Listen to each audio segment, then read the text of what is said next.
आज हम आप लोग को पढ़ाएंगे कबीरदास जी का शब्द। इसके पहले हम आपको साखियां पढ़ा चुके हैं।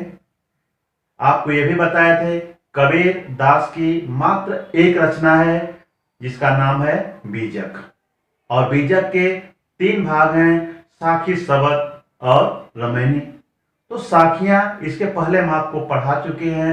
आज हम आप लोग को पढ़ाएंगे शब्द, और शब्द का पहला पद और दूसरा पद।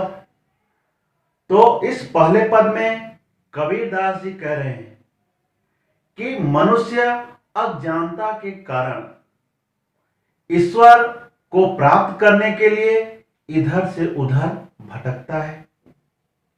कभी वह उनको मंदिर में ढूंढता है तो कभी उनको मस्जिद में ढूंढता है, कभी उन्हें काबे में ढूंढता है तो कभी वह कैलाश पर ढूंढता है, कभी वह यज्ञ द्वारा उनको प्राप्त करना चाहता है तो कभी वह वैरागी रूप में उनको प्राप्त करना चाहता है। लेकिन अज्ञानता के कारण उसको यह नहीं पता है कि ईश्वर जो है कण कण में व्याप्त हैं, यानी हर मनुष्य के हृदय में भी उनका निवास है, हर सांसों में बसने वाले हैं।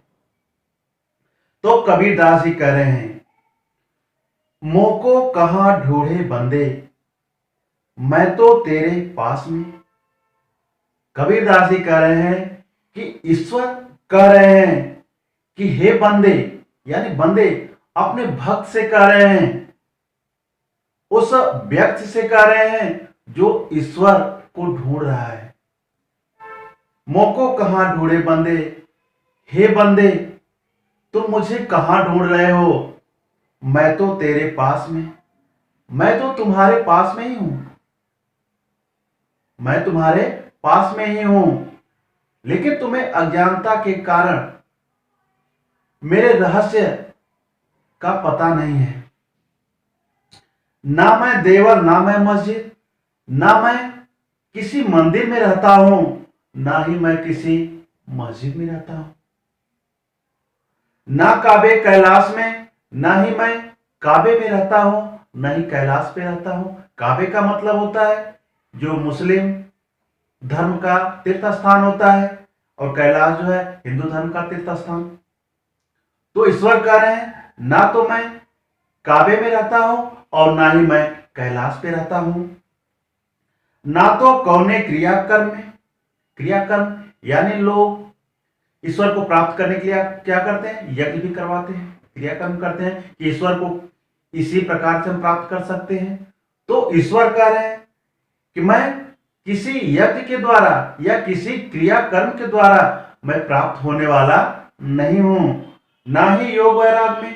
कुछ लोग ईश्वर को प्राप्त करने के लिए क्या बन जाते हैं, वैरागी रूप धारण कर लेते हैं, एक तपस्वी बन जाते हैं। तो ईश्वर कहते हैं कि वैरागी रूप धारण करने से भी मैं मिलने वाला नहीं हूं, खोजी हुए तो तुरंत ही मिली हूं। अगर तुम्हारा हृदय सच्चा है, मन सच्चा है, तो अगर ढूंढोगे सच्चे दिल से तो मैं शीघ्र ही मिल जाऊंगा, पल भर की तलाश में, यानी पल भर की तलाश में मैं शीघ्र ही मिल जाऊंगा। कहे कबीर सुनो भाई साधो, यहां पर कबीरदास जी कह रहे हैं, हे सज्जन भाइयों, हे सज्जन भाइयों सुनो, ईश्वर तो सभी के सांसों में बसने वाले हैं, घट घट में बसने वाले हैं, सभी के प्राणों में बसने वाले हैं। इसलिए अज्ञानता के कारण जो है आप इधर उधर उनको मत ढूंढो, ईश्वर तो सदैव सबके हृदय में वास करने वाले हैं। पद हम 2 देख लेते हैं। कबीरदास जी यहां पर कह रहे हैं कि जो अज्ञानता के कारण इधर उधर भटकते हैं, ईश्वर को प्राप्त करना चाहते हैं, लेकिन ईश्वर उनको किसी तरह से प्राप्त नहीं होते हैं। तो यहां पर दूसरे पद में यही कहा गया है कि ज्ञान यानी ज्ञान का अर्थ ये होता है कि जब आदमी के अंदर ज्ञान प्राप्त हो जाता है, अज्ञानता दूर हो जाती है, तो वह ईश्वर को प्राप्त कर लेता है। ईश्वर उसके हृदय में वास करने लगता है। तो कबीरदास जी यहाँ पर कह रहे हैं कि संतो भाई आई ज्ञान की आंधी रे। हे सज्जनों, हे सज्जनों भाई, ज्ञान की आंधी आई हुई है। कहने का अर्थ है आंधी यानी एक तो हवा चलती है, तो हवा का मतलब क्या है, साधारण रूप से चलती है तो वह ज्यादा प्रभाव नहीं डालती है। लेकिन जब हवा का रूप बढ़ जाता है तो उसका नाम हम क्या देते हैं, आंधी देते हैं। और जब वो आंधी चलती है तो सामने जो भी कुछ पड़ता है वह क्या करती है, उसको तहस नहस कर देती है ना। तो यहां पर कबीरदास जी कह रहे हैं कि हे सज्जनों भाई, आंधी आई हुई है, लेकिन कौन सी आंधी है, ज्ञान रूपी आंधी है। ये ज्ञान रूपी आंधी आई हुई है। भ्रम की टाटी सबे उड़ानी, माया रहे न बाधी। अब इस आंधी के आने से भ्रम रूपी टाटी जो है अब वो क्या करेगी, उड़ा देगी। यानी इंसान के अंदर जो एक भ्रम रहता है वह भ्रम क्या करेगी, उड़ा देगी। माया रहे न बांधी, और माया जो है वह भी क्या हो जाएगी, उस ज्ञान रूपी आंधी से उड़ जाएगी, क्योंकि माया भी उसको रोक नहीं पाएगी। कहने का अर्थ आप ये समझ सकते हैं, जैसे झोपड़ी आप देखे होंगे, तो झोपड़ी जब बनी रहती है तो चारों तरफ से, दीवार को आप नहीं कर सकते हैं, चारों तरफ से जो है एक टाटी की तरह जो है उसको बांध दिया जाता है, घेर दिया जाता है। और उस टाटी को रोकने के लिए हम क्या करते हैं, जगह जगह रस्सियां क्या करते हैं, बांध देते हैं कि कहीं हवा के कारण जो है यह टाटी उड़ न जाए।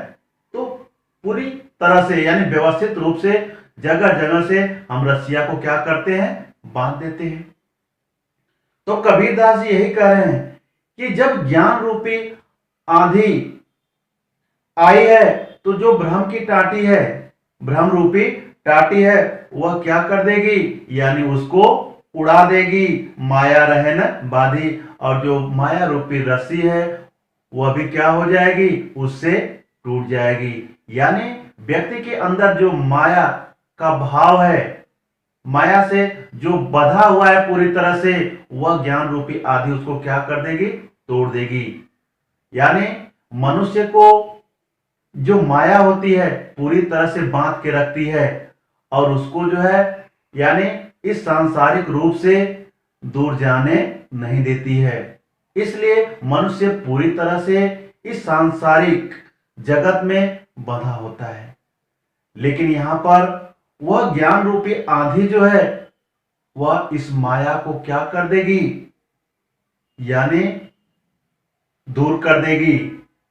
वह माया रूपी जो रस्सी है वह क्या हो जाएगी, आंधी से खुल जाएगी। हित चित की द्वय थुनी गिरानी, मोह बलिंटा टूटा। अब हित चित की द्वय थुनी यानी कहने का मतलब हर व्यक्ति जो है यानी स्वार्थ से जुड़ा होता है, लाभ और हानि। हर मनुष्य लाभ और हानि के चक्कर में अपना पूरा जीवन जो है क्या करता है, व्यर्थ में ही बिता देता है। तो हित चित की द्वय थुनी यानी लाभ और हानि की जो थुनी है वह क्या करती है, यानी वह रोके रहती है। जैसे आप कोई काम करेंगे तो ये होता है कि हम करें या न करें, होता है ना। तो जो दो थुनी है लाभ और हानि की, वह भी ज्ञान रूपी आंधी ने उसको क्या कर दी, यानी गिरा दी।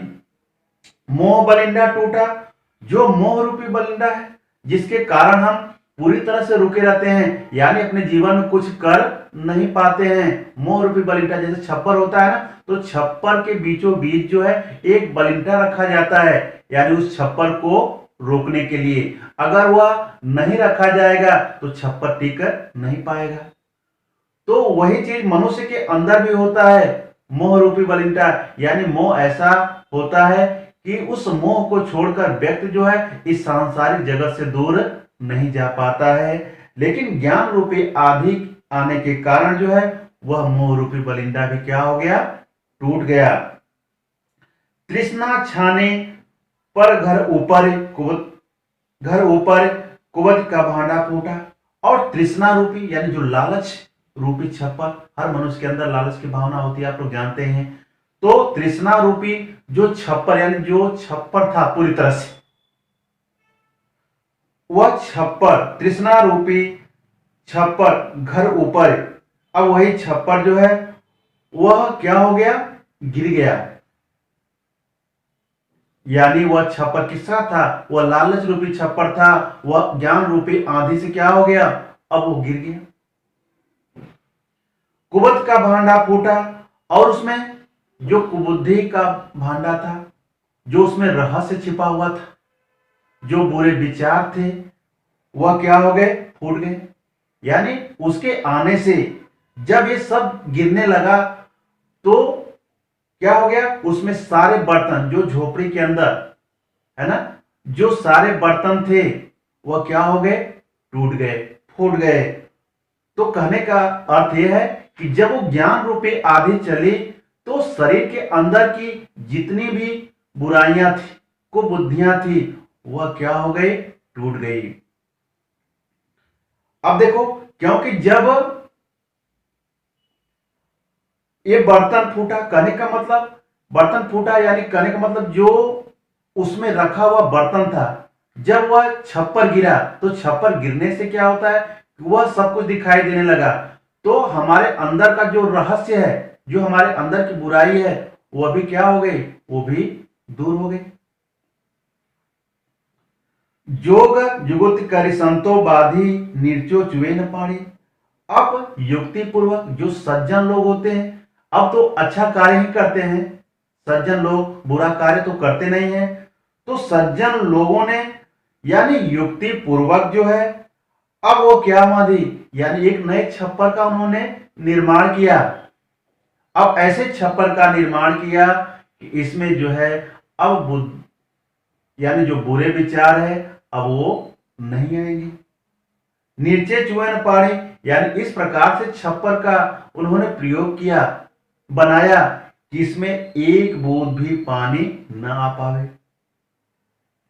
कौन से पानी, यानी अज्ञानता रूपी पानी, यानी जो बुरे विचार हैं, अब एक बूंद भी इसमें न आ पावे। कहने का मतलब अब ईश्वर जो है ज्ञान रूपी आंधी के द्वारा जो है अब वो क्या कर रहा है, यानी पूरी तरह से व्यक्ति को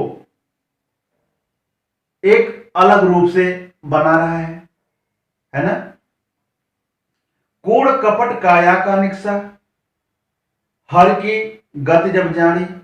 अब ज्ञान रूपी आंधी के कारण जो है, यानी जैसे ही बुरे विचार दूर हुए तो जो सज्जन लोग हैं वह एक युक्ति पूर्वक जो है एक नए छप्पर का निर्माण करते हैं, जिसके अंदर जो है बुराई की एक बूंद भी न आने पाए।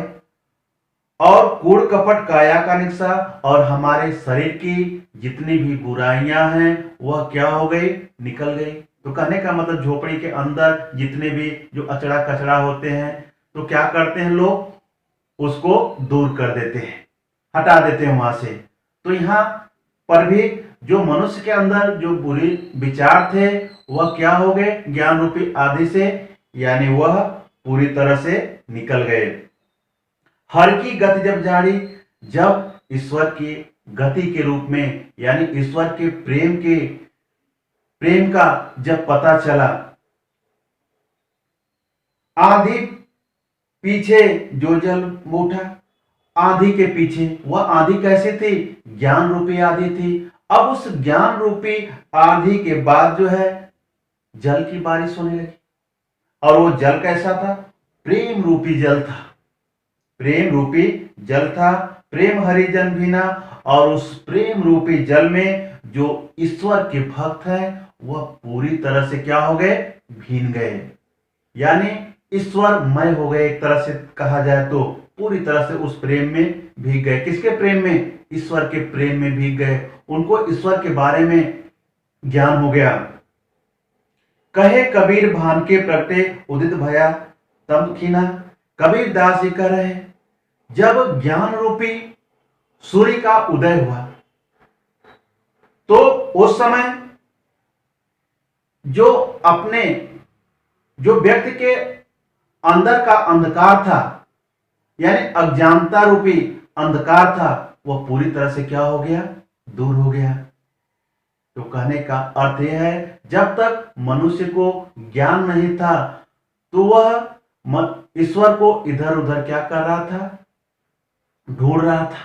लेकिन जैसे ही मनुष्य को ज्ञान हुआ, वह पूरी तरह से वह ईश्वर में क्या हो गया, लीन हो गया। और ज्ञान रूपी सूर्य के उगने से, यानी मनुष्य के हृदय का अज्ञान रूपी अंधकार क्या हो गया, दूर हो गया। इस तरह से यह हमारा शब्द का दोनों पद समाप्त हुआ। अगर आपको